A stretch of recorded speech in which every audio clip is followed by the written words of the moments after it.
ప్రధానముగా చెప్పబడినటువంటిది దానము. కాబట్టి వీక్షించేటువంటి ప్రేక్షకుల్లో మీకు కలిగినటువంటి సొమ్ము అంటే మీరు సంపాదించిన దాంట్లో మీ శక్తి కొలది మీ మనసు తృప్తి పడే విధంగా అంటే ఇక్కడ చెప్పబడినటువంటి దానం అన్నాం చెప్పాం కదా అని చెప్పి ఆడంబరానికో 10 మంది చెప్పుకోవాలనే ఉద్దేశంతో కాకుండా మీ మనస్సు ఎంత తృప్తి పడితే అంత దానం అనేటువంటిది ఇతరులకి చేయాలి. ఈ దాన సందర్భంగా తీసుకునేటువంటి వాళ్ళకి అనాథలకి కానీ అలాగే భిక్షకులకి కానీ ఇలా తమకు తోచిన విధానంగా అవసరమైనటువంటి వాళ్ళకి ఆర్థిక సహాయం చేయడం. ఒక్కడి గుర్తుపెట్టుకోండి ప్రేక్షకులారా, దానము చేసే సందర్భంలో శివుని కొలిచేవాళ్ళు శివాయ నమః అంటూ దానము చేయాలి.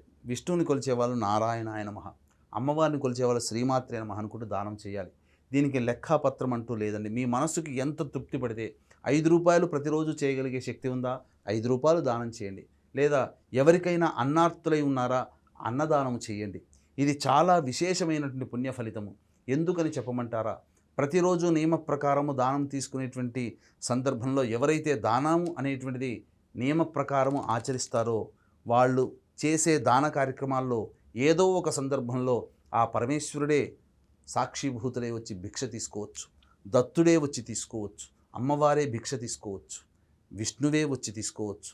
పరమ భాగవతోత్తములైనటువంటి ప్రహ్లాదుడు, బలిచక్రవర్తి ఇలా ఎంతోమంది జీవిత గాథల్ని కనుక మనం పరిశీలించినట్లయితే వారందరూ కూడా దాన సందర్భంలో దేవాది దేవతలే వచ్చి దానం స్వీకరించినటువంటి సందర్భం కలిగినటువంటిది. కాబట్టి అటువంటి దానం చేసినటువంటి వాళ్ళ యొక్క కీర్తి అజరామరంగా చరిత్ర ప్రసిద్ధికెక్కేటువంటి విధంగా ఉంది. అంతేకాకుండా శివ సాయుధ్యమైన విష్ణు సాయుధ్యమైన అమ్మవారి యొక్క పాదముల చింతనైనా కానీ చిరకాలము నిలగలిగేటువంటి గొప్పదైనటువంటి మహిమాన్వితమైనటువంటి పుణ్యాన్ని సంపాదించుకున్న వాళ్ళ మొత్తం. కాబట్టి ఎట్టి పరిస్థితుల్లో కూడా ఈ సంబంధించినటువంటిది ఈ కార్తీక మాసంలో దాన కార్యక్రమాలు మాత్రం విడవకండి.